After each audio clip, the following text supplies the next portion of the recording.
Good morning बच्चों। आज हम पढ़ेंगे अर्थव्यवस्था किसे कहते हैं। अर्थव्यवस्था को पढ़ने के लिए हमारे को सबसे पहले ध्यान होना चाहिए कि आर्थिक क्रियाएं क्या होती है। आर्थिक क्रियाएं क्या होती है? आर्थिक क्रियाओं का मतलब ये है ऐसी समस्त क्रियाएं जिनको करने से या ऐसे समस्त कार्य जिनको करने से हमारे को धन की प्राप्ति होती है, धन अर्जन होता है, वे समस्त क्रियाएं आर्थिक क्रियाएं कहलाती है। यानी कि वो समस्त कार्य जिन कामों को करने से हमारे को पैसे मिलता है और उस पैसे से व्यक्ति अपनी आजीविका चलाता है। यानी आजीविका को अर्जन के लिए, आजीविका को चलाने के लिए जो क्रियाएं की जाती है उसे हम आर्थिक क्रियाएं कहते हैं।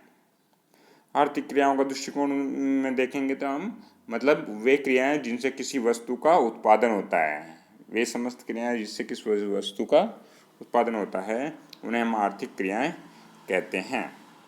तो अर्थव्यवस्था क्या है? अर्थव्यवस्था वो व्यवस्था है, मनुष्य के द्वारा व्यवस्थित वो व्यवस्था है जिसमें मनुष्य द्वारा की जाने वाली आर्थिक क्रियाओं की प्रकृति एवं उसके स्तर के बारे में चर्चा की जाती है।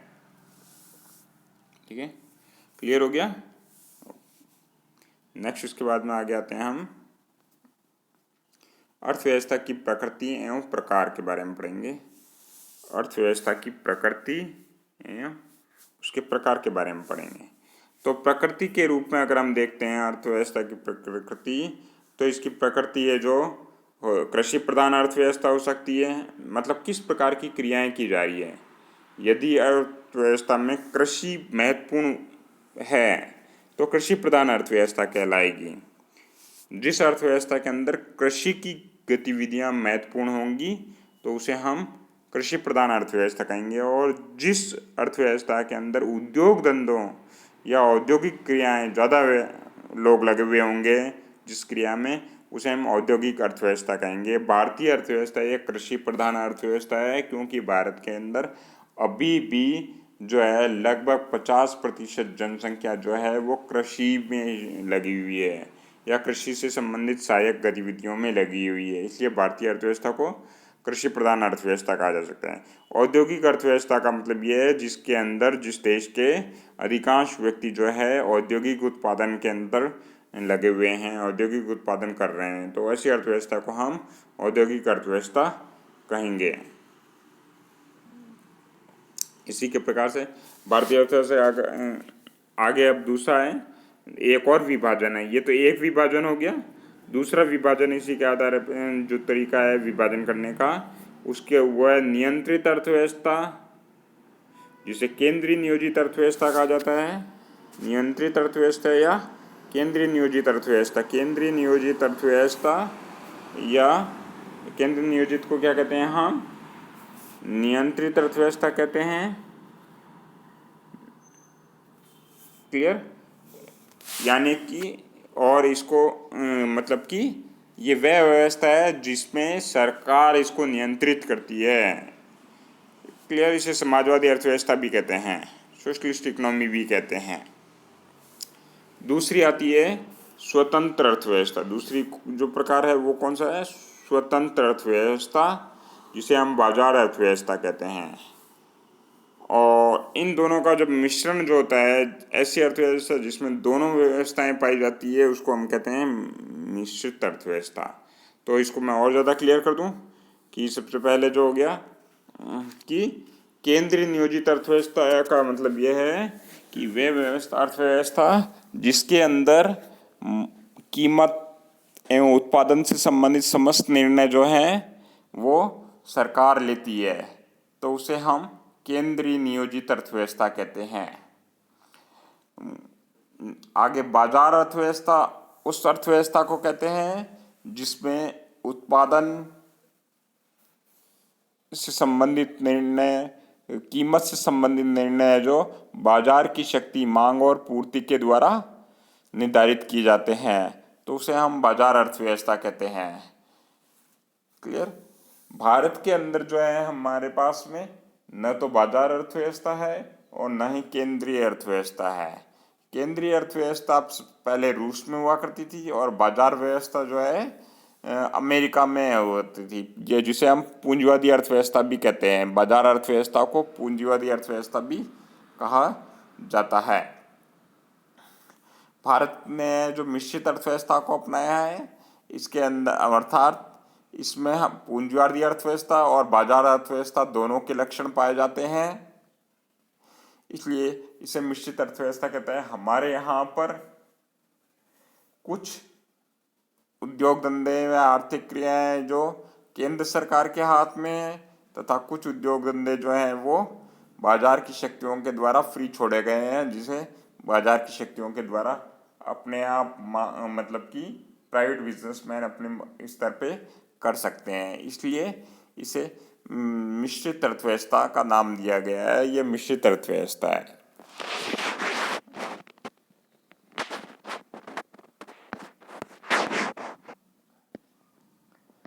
नेक्स्ट आता है अंतर स्पष्ट कीजिए बाजार अर्थव्यवस्था, मिश्रित अर्थव्यवस्था में और पूंजीवादी अर्थव्यवस्था के अंदर। तीनों अर्थव्यवस्थाओं के बीच में अंतर लिखिए। तो देखिए अंतर अगर हम देख लेते हैं तो केंद्रीय अर्थव्यवस्था जो है उसके बारे में और स्वतंत्र अर्थव्यवस्था या बाजार अर्थव्यवस्था के बीच में क्या अंतर है। सबसे पहले है आर्थिक क्रियाएं, यानी जो आर्थिक क्रियाएं का कंट्रोल किसके पास में होगा। तो बाजार अर्थव्यवस्था या केंद्रीय नियोजित अर्थव्यवस्था में कंट्रोल किसके पास में होगा, सरकार के पास में होगा, या कोई दूसरा अन्य केंद्रीय अधिकारी हो सकता है, लेकिन या मुख्यतः जो है सरकार के पास में नियंत्रण होता है। जबकि बाजार अर्थव्यवस्था के अंतर्गत जो है कीमतों पर नियंत्रण किसी का भी नहीं होता है, यह बाजार की शक्तियों के द्वारा निर्धारित होती है। बाजार की शक्तियाँ कौन सी है, मांग और पूर्ति, दो शक्तियाँ हैं, इन शक्तियों के द्वारा निर्धारित होती है। यह हम अगली कक्षा में पढ़ेंगे, मांग और पूर्ति क्या होती है और ये शक्तियाँ कैसे बाजार को नियंत्रित करती है। निश्चित अर्थव्यवस्था की बात करेंगे तो इस अर्थव्यवस्था के अंदर आर्थिक क्रियाएं जो हैं, कुछ क्रियाओं के ऊपर सरकारी नियंत्रण होता है और कुछ क्रियाओं के ऊपर बाजार का नियंत्रण होता है। यानी कुछ क्रियाएं तो है ना बाजार की शक्तियों के द्वारा निर्धारित होती है और कुछ क्रियाएं जो हैं वो सरकार के द्वारा निर्धारित होती है। या यूँ कह सकते हैं कि यहाँ पे जो है बाजारी शक्तियों का नियंत्रण तो होता है, लेकिन बाजार के ऊपर सरकार का नियंत्रण हो जाता है। यानी सरकार के नियमों के द्वारा ही बाजार की शक्तियों के द्वारा कीमतों का निर्धारण होता है। नेक्स्ट, आर्थिक निर्णय। आर्थिक निर्णय लेने का उद्देश्य क्या होता है। दूसरी चीज आती है, कोई भी अर्थव्यवस्था होती है उसका कोई ना कोई उद्देश्य अवश्य होता है।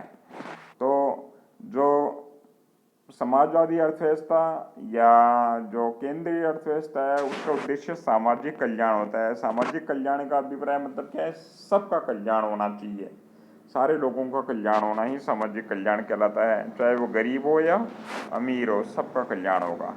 आर्थिक जबकि जो पूंजीवादी अर्थव्यवस्था है या बाजार अर्थव्यवस्था है उसमें निर्णय क्या, उसका उद्देश्य क्या होता है, उसका केवल एक ही उद्देश्य हो सकता है। प्राइवेट बिजनेसमैन यदि अगर हैं उनका एक ही उद्देश्य होता है, अधिकतम लाभ अर्जन करना, लाभ को अधिकतम करना।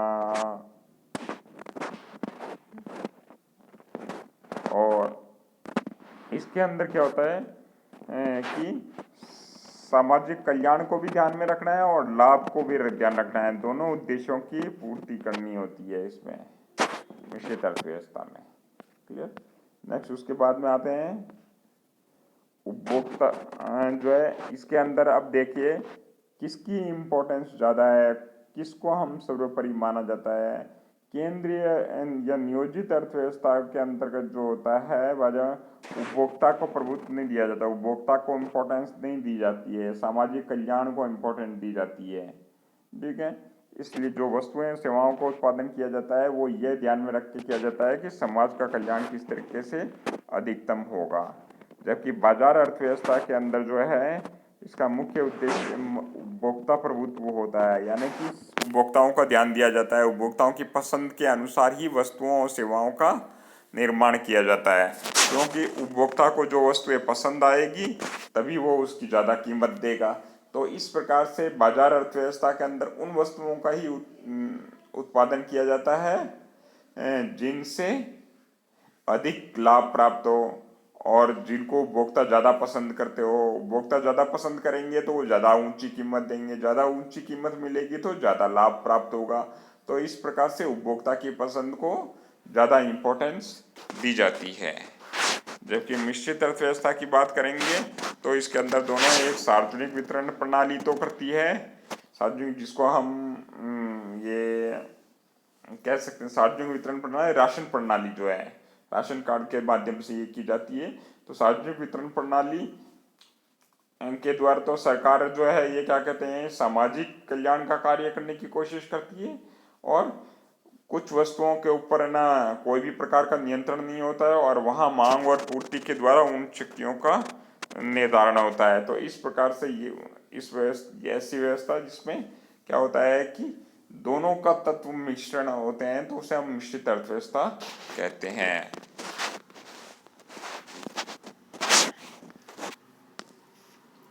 नेक्स्ट आता है आर्थिक संसाधनों पर सरकार का नियंत्रण होता है। जो पूंजीवादी अर्थव्यवस्था जो है जो समाजवादी अर्थव्यवस्था है उसके अंदर क्या होता है कि समस्त संसाधनों के ऊपर नियंत्रण किसका होता है, सरकार का होता है। यानी कि भूमि हो गए या उद्योग धंधे हो गए या कोई भी अन्य संसाधन हो गए, उन समस्त संसाधनों के ऊपर नियंत्रण किसका होगा, केवल सरकार का ही होगा। सरकार ही निर्णय लेगी, समस्त निर्णय कौन लेंगे, सरकार लेगी कि वस्तुओं सेवाओं को किस कीमत पे बेचना है, वस्तुएं बेचनी है तो किस कीमत पे बेचनी है, इसका निर्णय कौन करेगा, सरकार करेगी। जबकि बाजार अर्थव्यवस्था के अंतर्गत जो है संसाधनों पर नियंत्रण किसका होता है, जनता का होता है, यानी व्यक्तिगत लोगों का होता है, व्यक्ति का स्वामित्व होता है। व्यक्ति जो है इसमें मालिक होता है संसाधनों का, जैसे मकान का, भूमि का, फैक्ट्री का। और व्यक्ति चाहे कि मृत्यु के पश्चात वो संपत्ति आगे दूसरे व्यक्ति को हस्तांतरित हो जाएगी या उनके जो उत्तराधिकारी है उनको हस्तांतरित कर दी जाएगी। तो ये और इसमें जो शक्ति निर्धारण होता है, कीमत का निर्धारण होता है, वह बाजार की शक्तियों के द्वारा होता है। जो है कीमत का निर्धारण बाजार की शक्तियों के द्वारा होता है। बाजार की शक्तियां कौन सी, मांग और पूर्ति, दो बाजार की शक्तियां हैं। जबकि मिश्रित अर्थव्यवस्था के अंदर क्या होता है, दोनों प्रकार के पाए जाते हैं। कुछ एरिया में जो सरकार का नियंत्रण होता है और कुछ में जो संसाधनों के ऊपर क्या है, व्यक्ति विशेष का निर्धारण होता है। जैसे हम देख सकते हैं भारत के अंदर अगर रेलवे की बात करें तो रेलवे के ऊपर सरकार का नियंत्रण है। जबकि अगर हम आवश्यक वस्तु हो गई जैसे कि तो उस पर ऊपर सरकार का नियंत्रण हो गया। और जैसे बसेज हो गई, प्राइवेट बसेज वगैरह हो गई, उनके ऊपर हम देखते हैं तो निजी व्यक्तियों का अधिकार है। हॉस्पिटल देखते हैं तो कुछ हॉस्पिटल पे सरकार का नियंत्रण है और कुछ हॉस्पिटलों पर निजी व्यक्तियों का नियंत्रण है, यानी कि प्राइवेट हॉस्पिटल भी है, गवर्नमेंट हॉस्पिटल भी है। तो इस प्रकार से हम ये देख सकते हैं कि जो ये क्या कहेंगे, इसको हम मिश्रित अर्थव्यवस्था का उदाहरण कह सकते हैं।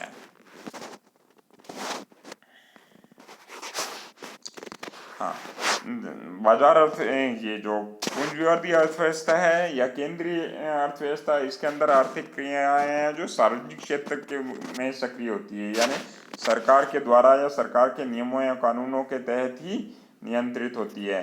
जबकि इसके अंदर जो है यानी पूंजीवादी अर्थव्यवस्था के अंदर आर्थिक क्रियाएं जो है निजी क्षेत्र द्वारा नियंत्रित होती है। प्राइवेट कंपनियां या संस्थाएं जो ये कार्य करती है इसके अंदर।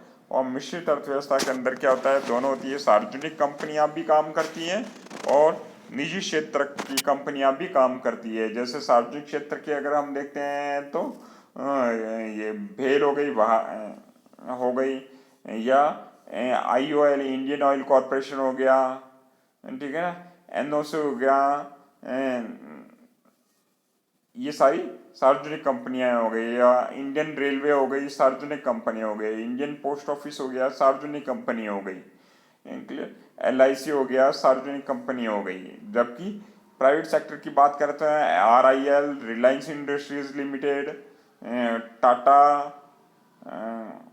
कंपनी हो गई, तो बिरला हो गए, तो ये सारी क्या है, निजी क्षेत्र की कंपनियां हो गई। तो भारत के अंदर दोनों ही प्रकार की कंपनियां हैं जो सक्रिय रहती हैं, इसलिए हमारी अर्थव्यवस्था मिश्रित अर्थव्यवस्था है।